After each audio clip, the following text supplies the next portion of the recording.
Bande koboza kolanda biso na ngongo mbote mingi ezali wa bino nde Congo Lulendo na CCDP radio télévision na tozali bongo na nzela ya télévision to yambeli bino bongo bambiaka oyo bazali ko sala actualité pe ko commenter actualité ya mboka na biso lolenge ya kulutu na biso azali liboso oyo biso nyoso tuto ebi malamu Kwebe Kimpele, un grand journaliste ya mboka ya Zaïre oyo komi lelo République démocratique du Congo.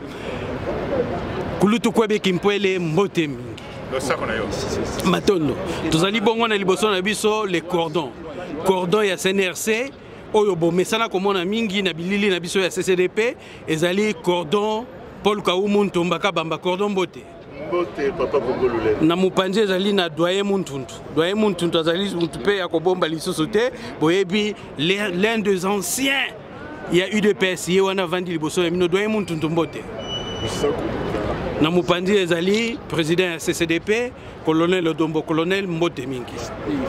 Alors tozali kobanda na ndeko Kwebe Kimpele tomoni ba intervention nyonso tout au salaka pona mboka Congo depuis au telema vraiment makasi pona makambo ya Congo. Alors situation yo ezali très compliqué lelo boye ndeko Kwebe Kimpele bato bazali kolanda yo bazali na posa bayoka nini ekoki kosala lelo ke situation mboka na biso ezala débloquer malobo mboka yo pote situation zolo ba ezala débloquer il faut liboso to yeba situation ngo qualification na ezali nini situation mboka na biso ezali occupation militaire wana ba occupant bazali banani poto zo kaka occupation militaire mais nani occupant ba subiso na nyoka ngo komo nango nini occupation militaire pa na biso esalami na nani na batuti rwandais bazali na kati ya FARDC plus de 545 officiers tout rwandais na kati ya FARDC officiers outu rwandais azata mon côté tous sans exception bazali batuti bangonde bazali ba génocidaire depuis 1996. AFDL ezalaki milice armée extrémiste terroriste tutsi bazaba terroriste bata AFDL ti lelo oyo ça fait 23 ans na mboka na biso. Le conflit armé le plus long et le plus sanglant les akoleka na mboka na biso 10 millions de morts batindi MONUSCO aussi laté 50 armées étrangères banyati babele na biso crise aussi laté ba memi biso na nzela ba élection na 2006 na 2011 na 2018 crise aussi laté pona nini pour diagnostic ya malade des amabe. Ce n'est pas une crise politique. L'Union européenne, ONU, a dit que la crise politique. Que le Congo est occupé par les Tutsis rwandais, l'Obinango, crise est civile. Donc, solution est allée bouiller. Ça, le recensement, il y a des officiers Tutsis rwandais dans la FARDC. Payer ça bango billet d'avion, aller simple, Kinshasa, Kigali. Tia bango na kati avion. Avion est décollé, crise na Congo Salinini. Et si Mouto Ali Bosso, comme la carte avion, les Alinani, les Ali Bonit Kanambe, alias Joseph Kabila. Matondo, même question est pas na yo cordon Paul Kaoumu Ntumba. Oui. Dans quoi aborder ndenge boko na bien donné Kwebe qui dire que mboka na biso ali sous occupation militaire étrangère. Mais il y a autre chose il faut tout kamata siko ba billet de voyage to pe ça va toi na bazonga na mboka na ba. Biso na Conseil national et à résistance zo ba toi na bakota ki pas na biso par infraction. Le gars qui par réfraction et c'est ngeli tokanga bango obanda ko capturer oyo akamati kombo ya baluba ya Katanga nani fo Kabila wana ko kangaye tango to capturer ye oyo nyonso ya kotisaki par réfraction mingi bakokina ozomo mais papa Congo lelo yo tala kambuto za ko vivre. Il y a des Congolais qui ne se rendent pas compte que toi, tu as les Kamamounén et que Mboka Nabiso et Zali Kokine n'andenge que pas balkanisé. Mais, et le Rodini, et Salemi Namboka Nabiso, Talaga, moi, na Makila Mboka Nabiso, moi, il y a un grand homme politique congolais, il y a quelque chose à la COP Naye, Lelo, a commis le président protocolaire Namboka Wana, pour attaquer Samboka, il y a Papa Naye, attaquer Samboka, va Congolais. Moi, il faut tout réserver et tout le monde parce que les traîtres na histoire ya monde bakataka bango mitu toujours il faut tokoma na niveau ya kokata bato mitu po ke eyebana kala toyeba ndenge nini tokotikela mboka wana na bana na biso na bakokolokokolo na biso awa toya wa papa Kongolo le 26 février 1885 au tozali awa na ignoro ces états qui siègent ici basiégeaki na Berlin mpona kodécide na destin ya Afrique mpe na destin ya mboka na biso bavaki bassin du Congo mais baza kocontinue lelo après un siècle kosiéger lisusu mpona kodécide sur le destin de notre pays. Maintenant là nayebisa yo clairement que koya toyawa eyali mpona kointerpeller conscience na bango bamitia déjà du bon côté de l'histoire parce que les Congolais maintenant sont debout, ils sont totalement debout, ils décident de prendre carrément leurs responsabilités, surtout dans ma élection et l'équipe, où Bakamati, Oyo a gagné la 4 élections, Bati Pembeni, Bakamati, Moutou Akop, Bapessier, pour que y ait attaqué la bango, si vous voulez, il alignaté comme un maï nabiso, et qu'il est dans la Tchad. Ce qui veut dire que système il y a écologie dans le Nabiso, écosystème vous allez perturber mission biso tolia Uganda d'ailleurs banjete na biso banini bao la Congo baninifar comment on appelle Congo Sika et kopunga na kati ya fleuve na biso et pourtant c'est ce qui fait la beauté de notre environnement na mai na biso. Nous sommes un fleuve que les alaka toujours na débit moko pour les fleuves sur la planète.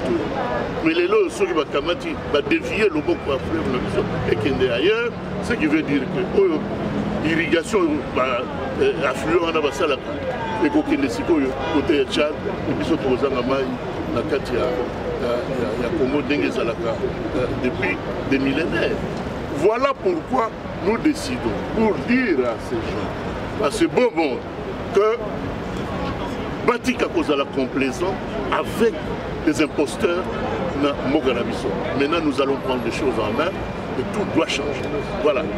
Matondo, tant que vous avez moi no ateki mboka na biso na mopanzi na yo tozali na moko ya bapapa ya mwana wana bao ba ebité bandeko bozali komona en face na bino ezali les doyens Muntuntu.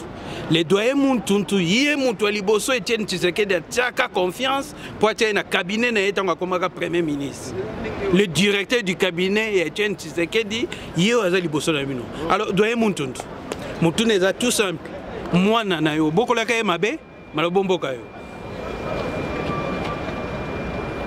Mwana azali kaka mwana tolobaka makambo ya bakolo batikelaka bakolo azali makambo ya bana te mwana soki akotisi makolo na ye na esika bakolo baza koloba makambo aza biso mwana te mwana na biso mwana na ngai azali na matoi bango ayokaka te biso tozali avant tout naza moto et puis nazali moto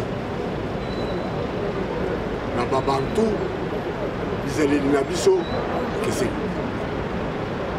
ata balobi yo ozali chasseur ya ndenge nini ebembe ya tata na se biso toza koya kovandisa yo na matanga totuni yo okolo nini tokunda papa yo koyebisa biso naakozela kulutu oyo azali na Amérique naakozela kulutu oyo azali tel biso toza kolalaka na matanga bakulutu wana baye totali yo totalani lobilobi yo kolo matanga toye kolalisa yo na matanga po ozali chasseur ya nyama tomoni yo bimi na munduki na yo okei toyoka munduki eza kolela nani wana mokolo matanga tokolala lisusu na matanga wana Non. lobilobi mutu na nzela na ye yo esika okei okozwa nyama kuna Ekeleve. nde mutuna na yo mwana akomana na tata na ye alukaka kozima donc mingi ya koloba ezali te makambo wana etali idepesi te mboka ezali ya yo mboka ezali ya ngai mboka ezali ya ye mboka ezali ya nyonso congolais makambo ya parti na lobby na yo banda Paris nayebisaki yo komona oyo ezali UDPS oyo tosalaki te oyo ya bapère fondateur te oyo ezali aile familiale bazalaki kobombana mais biso tozalaki kaka kobelela mpona koyebisa congolais bosala erreur te péché wana ezali ya biso te ngai muntu tunakokondima péché wana te ata mwana azali mwana te 56 ans azali su mwana te aboti asi akoli azali na makanisi na ye oyo eza kolanda likolo ya tata oyo ya batata oyo basali idepesa basalaki na papa na ye ye moko te idepesa basali na batata bawei baza koyoka biso donc makambo wana tokobundisa ye ndenge toza kobundisa dictateur nyonso oyo alobi sikoyo aza kolobela lisusu idepesa aza kolobela kashi ezali parti politique tributaire cash égale FCC. Donc, yo, mutu ya FCC, vous allez mutu ya Kabila. Cash aya le binga pe na côté na FCC. Donc, toke ndo soutenir mutu aza soutenir mutu na biso. Moi azali mwana na biso, wana to zali binga te. Voilà, na mukuse réponse na makambo. OK. Biso to zali ba fondamento, to za ko landa. Bikolo oyo masala ki de pesa. Le oyo, ezali makambo ya parti politique. Parti politique pembeni total intérêt supérieur ya mboka ezali occupé to libéré mboka Matondo toyeba ya colonel Odombo tala na âge oyo oza nango ntango ozalaki mwana moke bakulutu oyo oza kotala oza komona na télévision koyebeki mpele oavandi na mopanzi na yo na mopanzi mosusu omoni le cordon Paul Kaumbu bo na kati le doyen Muntuntu eza kosala nini lelo oyo boye ndenge otelema mpona kobundela mboka ovanda liboso ya bakulutu bango mpe batelemi boza na bango liloba moko mpona intérêt ya mboka maloba mboka yo.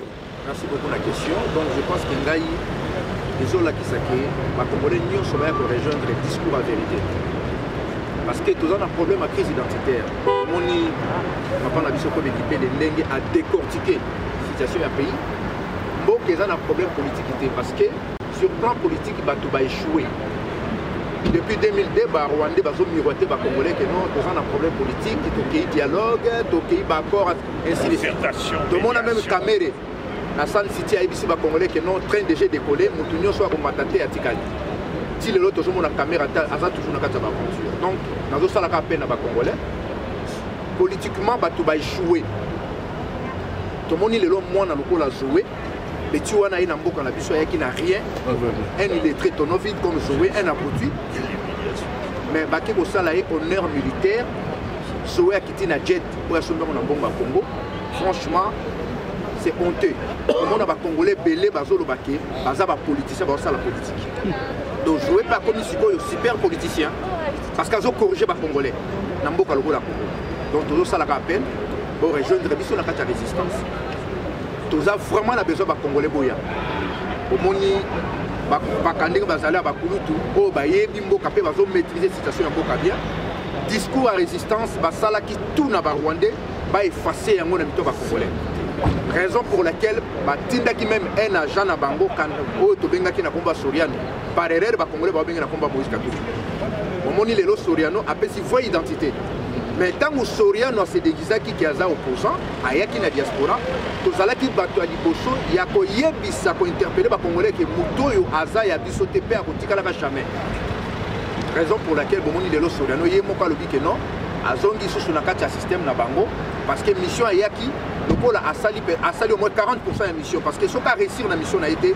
grâce à résistance ozosala peine na bakongolais tokutani awa lelo le 10 toza pe na barbecue géant na Paris eza le 25 oyo tokutana mpona biso nyonso to na kati ya barbecue wana tokobeta masolo ya Congo e masolo ya résistance bandeko bazotuna mituna pourquoi bozolobela toujours occupation jour wana bainvité surprise bakozala omoni mpe bamosusu ya bazali awa tozala na bango jour wana ozala malamu mingi baquestion mingi oyo bozalaka nango bozalaka na besoin kotuna oya mokolo wana tokosolola parce que problème ya Congo ezosengaki congolais nyonso asengage na kati ya makambo bato déjà bazwi conscience ekozala malamu mokolo wana tokutana le 25 biso nyonso na Paris na parc à Courneuve tozala malamu la question na yo opesi sikoyo amoni biso bapaka aye tobandi kosala ne politique.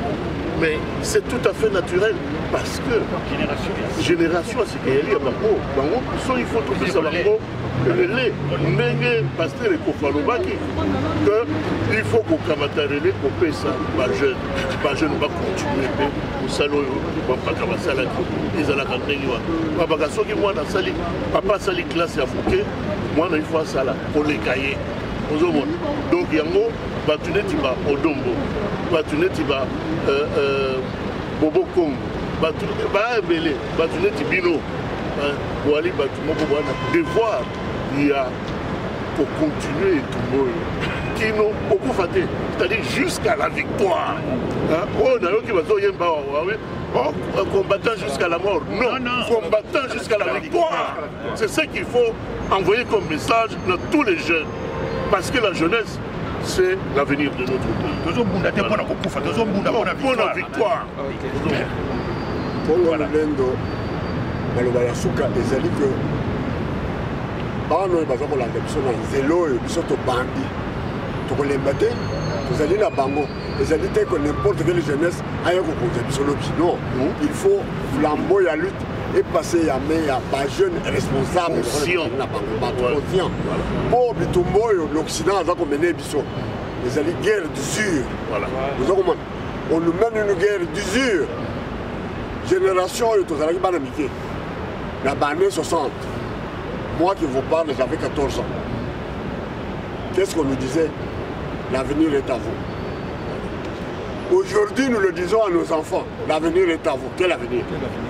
Ces gens ici nous usent donc de génération en génération, vous voyez, nous passons.